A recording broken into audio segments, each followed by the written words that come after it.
By the early 19th century, the region we now know as Germany was a fragmented collection of independent states, duchies, and city-states, each governed by its own ruler. Over time, these scattered territories transformed into a single, unified empire, profoundly altering Europe's political landscape. This is the story of how Germany, through war, diplomacy, and the vision of key leaders, achieved unification. In 1805, the Austrian army marched against Napoleon under the leadership of Francis II, the Holy Roman Emperor. Despite their efforts, Austria suffered a decisive defeat. Francis II, unwilling to cede ground to Napoleon's ambitions, declared himself Emperor of Austria, creating a new title to rival Napoleon's claim as Emperor of France. Meanwhile, the Holy Roman Empire, which had existed for centuries as a loose confederation of German-speaking states, was disbanded in 1806 after further losses to Napoleon.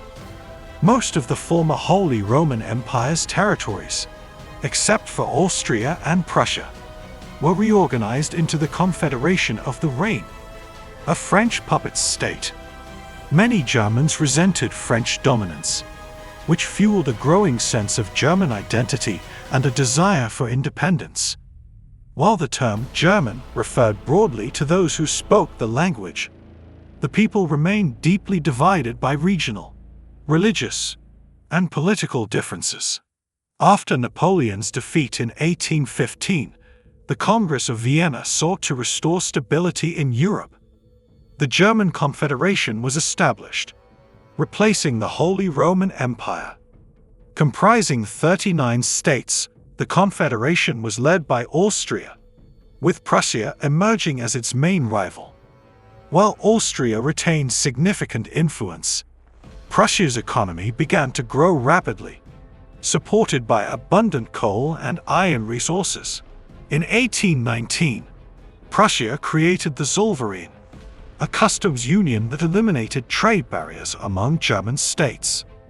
Austria was excluded from this economic partnership, deepening tensions between the two powers. The Zollverein not only boosted trade, but also fostered closer ties among the German states, laying the groundwork for future unification. The early 19th century was a time of liberal revolutions across Europe, driven by calls for constitutional governance, freedom of speech, and national self-determination.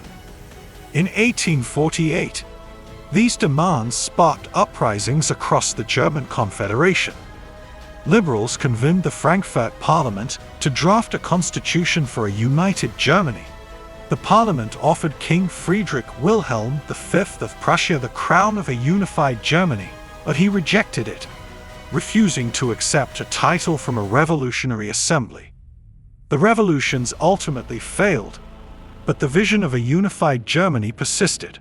Two competing visions emerged: Großdeutschland, Greater Germany, which included Austria, and Klein Deutschland, Lesser Germany, which excluded Austria and was dominated by Prussia. In 1862, Wilhelm I of Prussia appointed Otto von Bismarck as minister-president.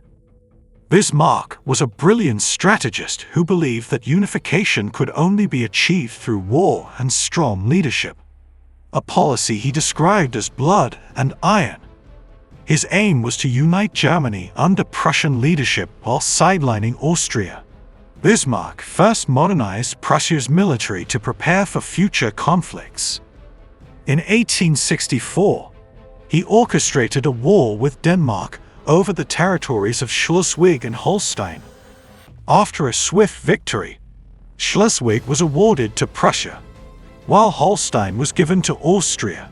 This uneasy division set the stage for a larger confrontation. In 1866, tensions between Prussia and Austria over Holstein led to the Austro-Prussian War.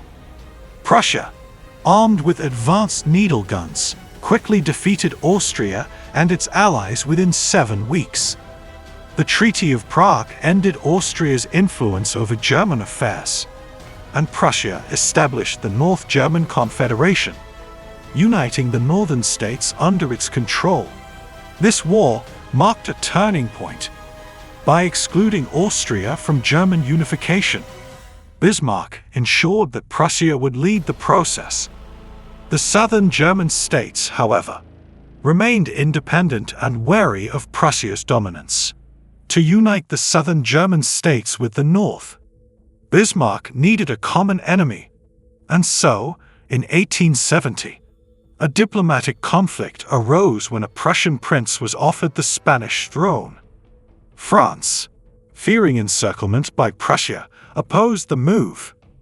Bismarck then manipulated the situation by altering the Ems dispatch, a telegram that made it appear as though France had been insulted by Prussia.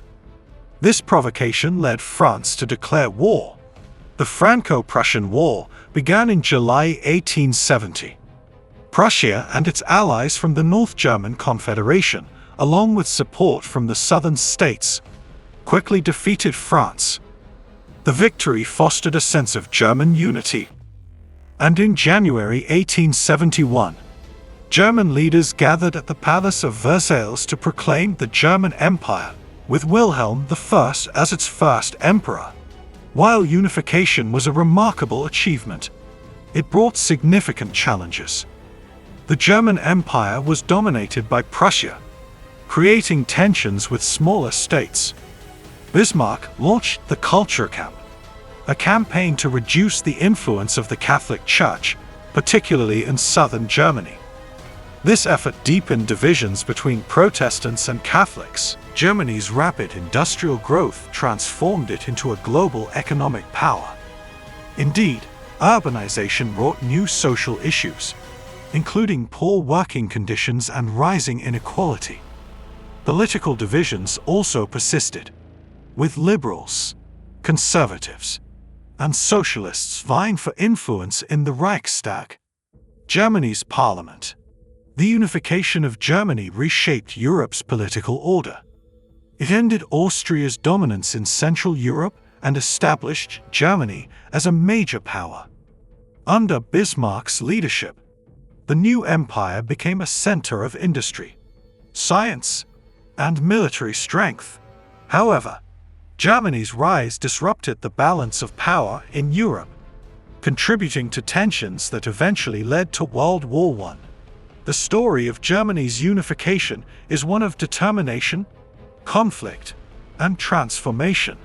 It highlights the power of shared identity and the challenges of forging a unified state from a fragmented past.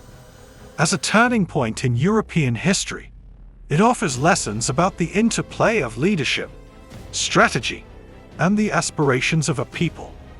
If you enjoyed watching this video, please leave a like, share, subscribe to the channel, and also, if you are new here, don't forget to click the notification bell so you'll be notified on our next post. And with that, we'll see you next time.